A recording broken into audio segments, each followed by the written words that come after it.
Bismillahirrahmanirrahim. Assalamu alaikum class.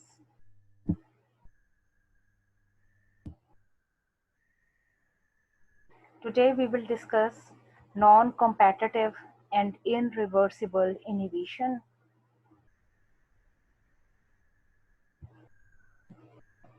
The key concepts are: what is non-competitive inhibition, and what is effect on Km and Vmax value, as we have discussed in competitive inhibition that yes, that there are two important parameters Km and Vmax, which are determined and studied in the presence of inhibitor and in the absence of inhibitor. And next is what is irreversible inhibition and role of nerve gas, and how treatment of alcoholism by the irreversible inhibition of enzyme is done.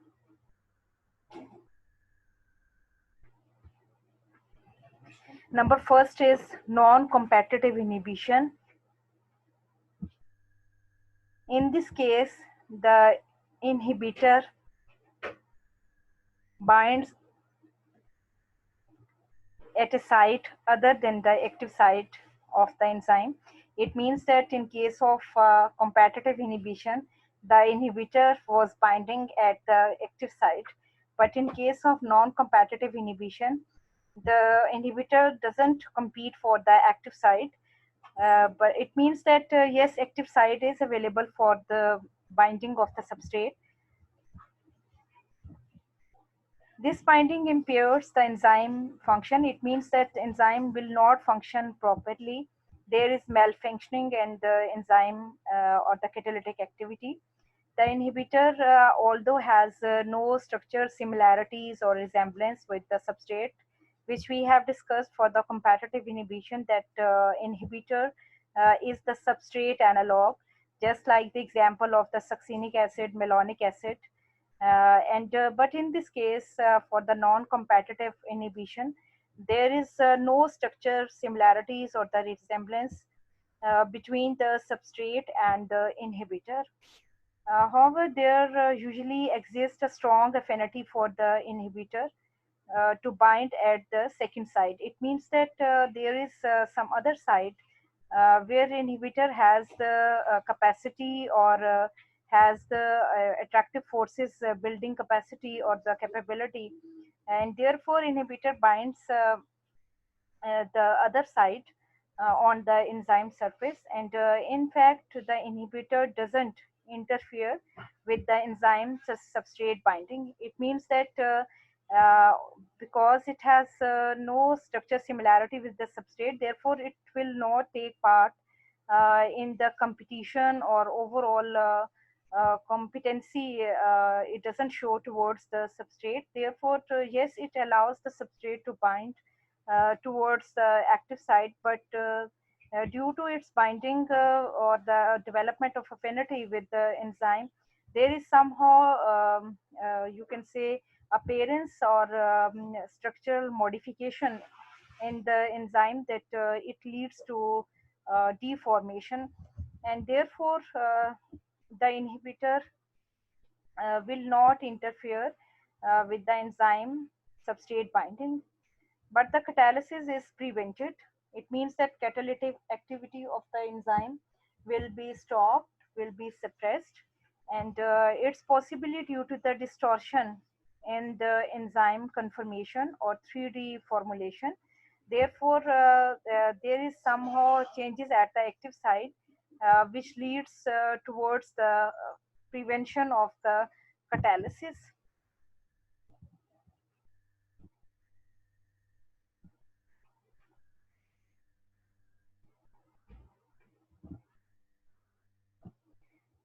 The inhibitor generally binds with the enzyme as well as the ES complex.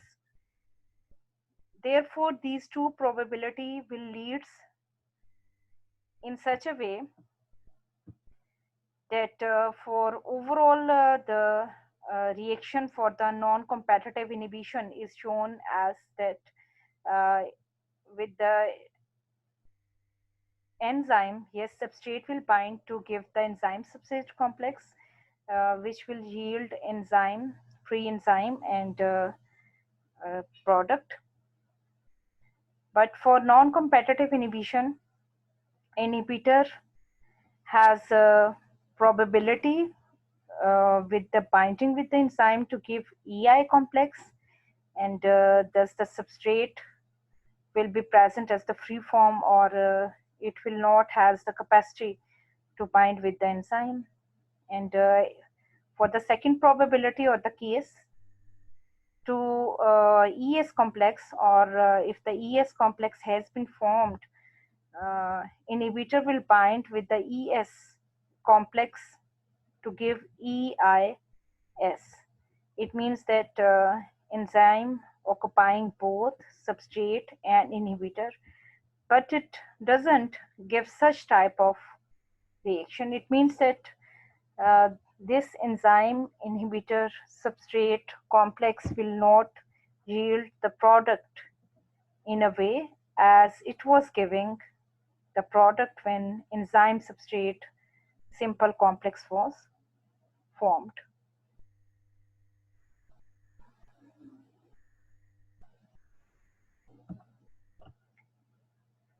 Next is for non-competitive inhibition. The Km value is unchanged while Vmax is load. It means that for the no, for the competitive inhibition, Km value was increased, but Vmax was remained the same. But in this case, non-competitive inhibition, the Km value will remain unchanged while the Vmax has been lowered. It means that this behavior is different from that of competitive inhibition. And the presence of heavy metal like silver, lead, mercury can non-competitively inhibit the enzymes by binding with the cystenyl self-hydryl groups. It means that SH group, which is present on the enzyme due to the amino acid cysteine, and therefore such heavy metals,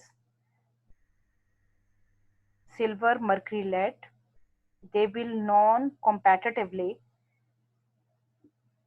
bind with the enzyme, and therefore they inhibit the enzymatic action, and therefore these heavy metals also lead to the formation of covalent bonding with the carboxylic groups and histidine, and often resulting in irreversible inhibition. It means that these heavy metals are very toxic one. They leads to very you can say toxic or bad changes due to the formation of the strong bonding like covalent bonding, and therefore when carboxylic acid groups on the amino acid, and the one you can say amino acid is reported here as the histidine, and therefore it results in the inhibition in such a way that it can't be reversed. Therefore irreversible inhibition, it will be very toxic at this stage. And the general reaction for the binding of the Hg heavy metal with the non-competitive inhibition, you can say mechanism, the SH group, self-hydryl group, is important for the binding of the Hg, and this mercury will replace the hydrogen. This hydrogen will be released, and with the S, there is development of binding. Therefore, when the E stands for enzyme, enzyme having the self-hydryl group, He will bind, and at this stage there are weak binding, and this weak binding shows the non-competitive inhibition. But if this binding is very strong that the carboxylic acid group has been like invaded or accommodated, then this lead to the irreversible inhibition. Here is the graphical representation for the non-competitive inhibition. Uh, you can see two patterns. This is for the enzyme. Uh, in a case when inhibitor is present, enzymatic activity when inhibitor is present, and Vmax is low down when inhibitor is there in the you can say overall metabolic process. There is involvement of inhibitor, but without inhibitor, the Vmax value is higher, and as the Vmax has been lowered, and half Vmax is correspondingly decreased, and but they meet at the same point. Therefore, the Km value will remain unchanged. When Km value is unchanged, it means that yes, same substrate concentration is responsible for the for building the or for carrying out the half Vmax value. And for the Lineweaver double reciprocal plot, you can see from here that yes, intercept have different value. Yes, uh, one because it's the reciprocal of minus value of Km, and then it meets at this substrate reciprocal substrate axis at the same position. But half Vmax value is changed. This half because we have taken a reciprocal. Therefore, this reciprocal value will be, in case of inhibitor, will be more. In case substrate without inhibitor, only the presence of substrate, it will be less. Because it's a reciprocal, therefore this pattern will be reversed, and this uh, reciprocal of Vmax value, it will be definitely changed, and you can say that it has been decreased due to the presence of inhibitor, but Km value will remains constant.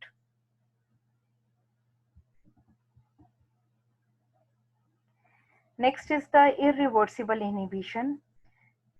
For the irreversible inhibition, the inhibitor bind covalently with the enzyme. It means that these these type of inhibitor are very toxic. They are very dangerous one. They develop the strong covalent interaction with the enzyme. Therefore, they can't liberate the enzyme, and therefore this liberation of enzyme is very difficult one. Therefore, such type of inhibition is or called irreversible, and therefore they inactivate the enzyme, and overall this mechanism is irreversible. And these inhibitors are usually toxic substances, and definitely they poison the enzyme. When the enzyme will be poisoned, the enzymatic activity will be stopped. And Iodoacetate is an irreversible inhibitor of the enzyme like papain and the glyceraldehyde 3-phosphate dehydrogenase, and therefore this iodoacetate combines with the self-hydryl or SCH group at the active site of enzyme. Therefore, it develops a strong interaction with the self-hydryl group, and overall it will makes the enzyme inactive. It means that this iodoacetate, which is the inhibitor, it's very toxic substance, and therefore it will poison the enzyme, and enzyme glyceraldehyde 3-phosphate dehydrogenase will not do its proper function.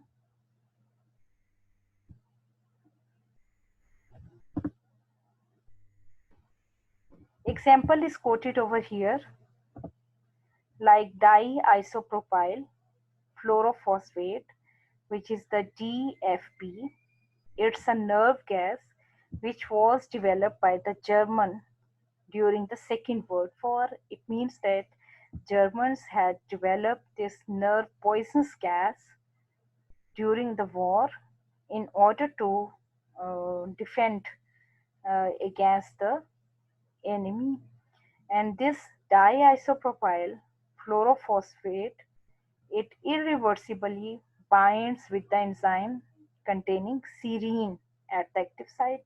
It means that this GFP was sensitive for the serine, and therefore serine proteases, acetylcholine esterases, it will binds irreversibly with these enzymes.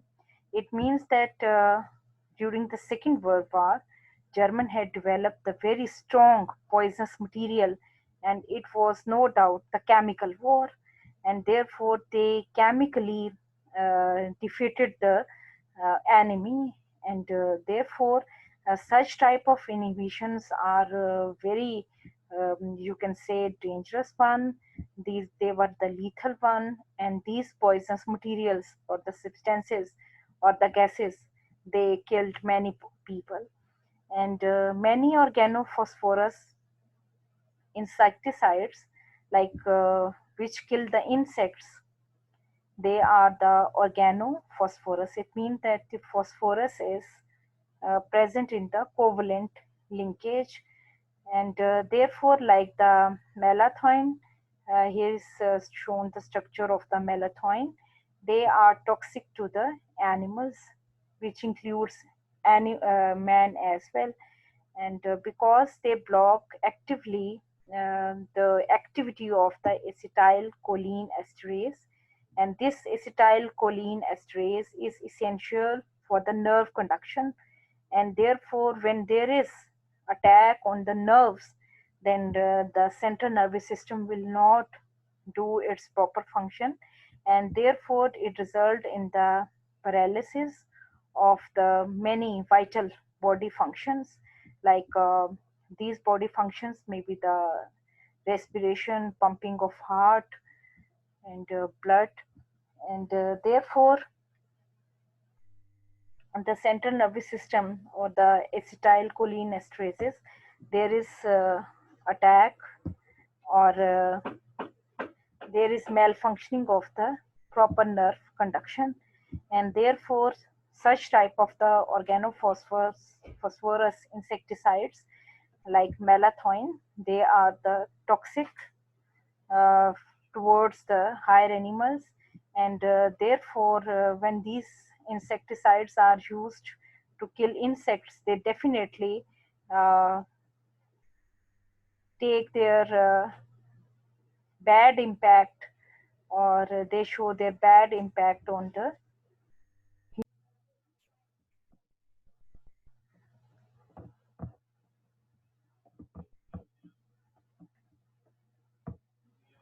number. Next is treatment of alcoholism. How alcoholism is treated, it means that if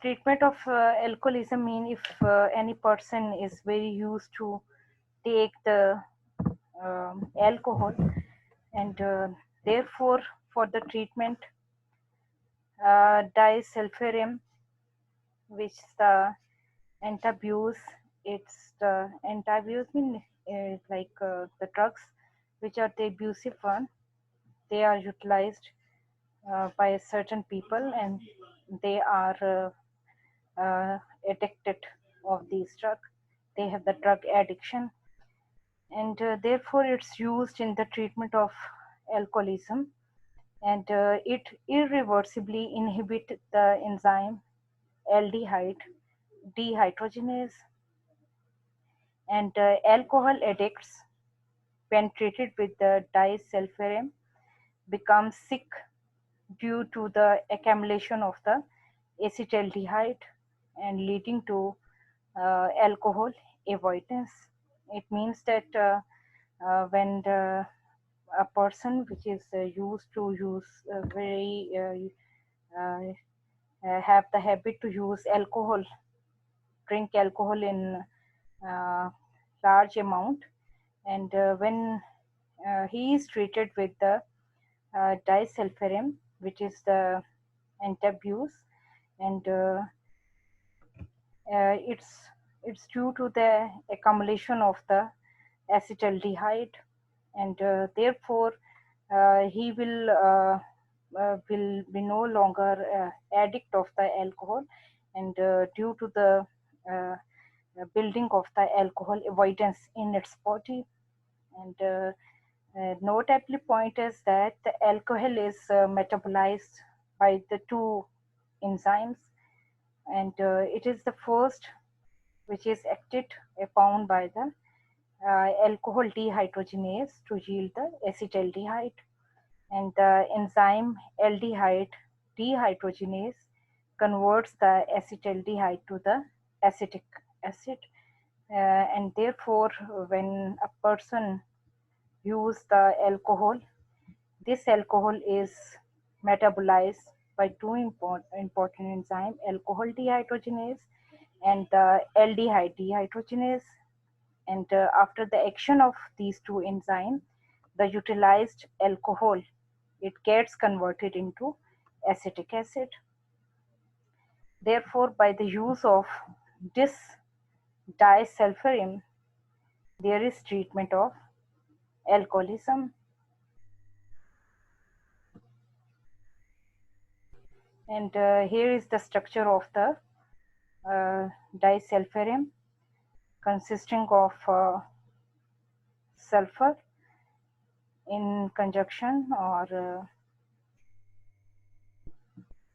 in combination with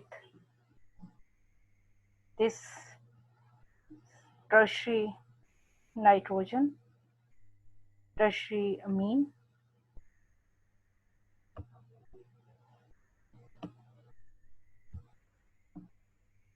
Next is the penicillin antibiotics. They act as irreversible inhibitors of serine amino acid, and serine amino acid, which is contained in the enzymes, certain enzymes, and therefore they block the bacterial cell wall synthesis. It means that the penicillin, which is antibiotic, which is used to kill bacteria, by the administration of the penicillin, the bacterial cell wall synthesis will not be takes place. New bacteria will not multiply. New bacterial cell will not be synthesized in the body. Therefore, infectious diseases will be cut down, will be minimized, will be checked, and therefore this penicillin, it has also the inhibition of some enzyme, and which enzyme, which has the serine, and therefore they will bind with the serine. It means that these are the drugs, like for the treatment of alcoholism, for the treatment of the bacterial infection, these are the drugs which act or which binds with the enzyme, and therefore they will develop the strong interaction with the enzyme and affinity with the enzyme, and these bindings can't be reversed. And cyanide inhibits cytochrome oxidase, and this cyanide binds to the iron atom of the electron transport chain, and therefore it will inhibit the enzyme cytochrome oxidase. And the fluoride inhibit enolase by removing manganese, and thus it will definitely check or block the process of the glycolysis. It means that these are the compounds, like cyanide is responsible for blocking the electron transport chain mechanism, fluoride is responsible for the blocking the glycolysis metabolic process to proceed. And next is the suicide inhibition. Suicide means to kill itself. It means that what will be in the suicide, as the name depicts, in inhibition, that there is something going very bad or very dangerous in the enzyme, which is responsible for the suicide of enzyme itself. And what it will happen, suicide inhibition is a specialized form of irreversible inhibition. And in this case, the original inhibitor, which is the structure analog or the competitive inhibitor, it is converted into more potent or more, which may be in some way dangerous, or which may be in some sense or in some cases a good one, for the same enzyme that ought to be inhibited. It means that by certain inhibitor bind with the enzyme, and due to the action of the enzyme will change this inhibitor into a new inhibitor one which is more potent or strong in its action. Therefore, it's called the suicide inhibition, that something happening on the enzyme which is due to the mechanism, or which is due to the some ruling or some factors which are responsible from the enzyme on inheritance. Therefore, these such type of inhibitions are due to the characterization, or you can say due to the characteristic some behavior of the enzyme. And therefore, the so formed inhibitor binds irreversibly with the enzyme, and this is in contrast to the original inhibitor which binds reversibly. It means that originally the inhibitors was not very strong towards the affinity and development of affinity with the enzyme, but due to the action of the enzyme, this inhibitor converts into the irreversible type, and it means that due to the enzymatic action, the inhibitor will be changed to more potent or more stronger one. And a good example of the suicide inhibition is the allopurinol, and which is used to decrease the high blood uric acid level, and thus it is used the treatment of the GOT, or the uric acid accumulation, which leads to the bond deformation, which leads to the accumulation of the uric acid crystal in between two bones or in the joints, and therefore painful joints and swellings, inflammation is result. But the allopurinol is responsible for the decrease in the high blood uric acid level, and allopurinol is an inhibitor of the enzyme which is the xanthine oxidase, and this allopurinol it gets converted to the alloxanthine, which is a more effective inhibitor for the enzyme xanthine oxidase. It means that on the xanthine oxidase, allopurinol will attach, and after attachment, it will change to alloxanthine, and this alloxanthine can inhibit the action of xanthine, can inhibit the enzymatic or catalytic action of xanthine oxidase very promptly or very effectively.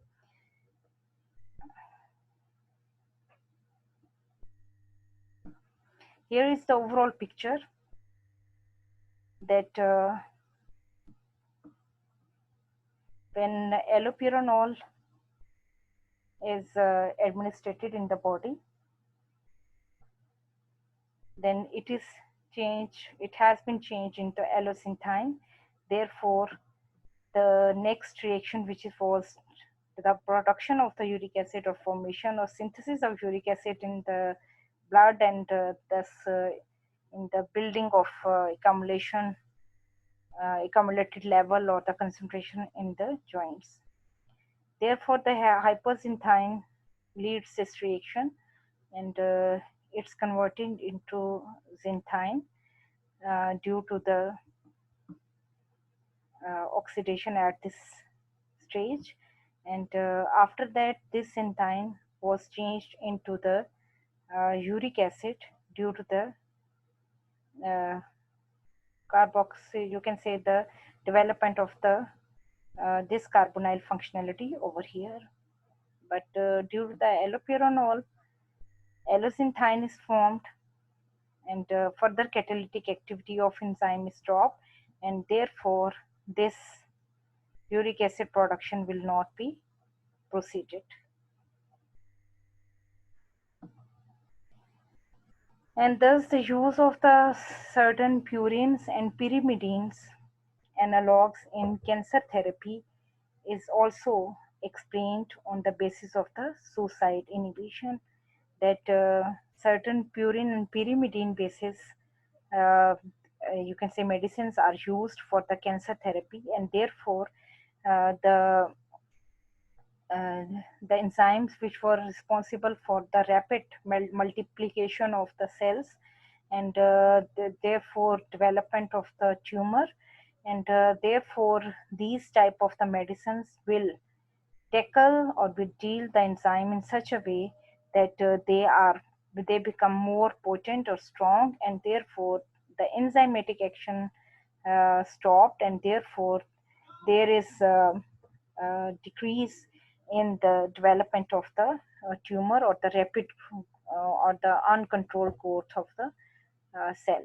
And for instance, 5-fluorouracil, it gets converted to the fluorodeoxyuretylate, and which inhibit the enzyme, and therefore there is nucleotide, the synthesis, or the nucleotide synthesis is inhibited, and therefore these all are medicines which are used, and they irreversibly in some cases binds with the enzyme, and in certain other cases they will binds with the enzyme in such a way that the enzyme will undergo the process of the suicide inhibition. Therefore originally administered inhibitor will show its more effective role, and therefore it will inhibit certain enzyme which was responsible for carrying out the you can say the toxic or the dangerous building up of toxic material in the body, or which were responsible for the production, or for you can say the for causing certain ailments or the diseases. It was all about today's lecture, and for assignment, design a pathway for the conversion of the 5-fluorouracil to the fluorodeoxyuretylate, and sketch the mechanism. And this can, if you explore the Google, you can get this pathway very easily. Allah Hafiz, and goodbye, students.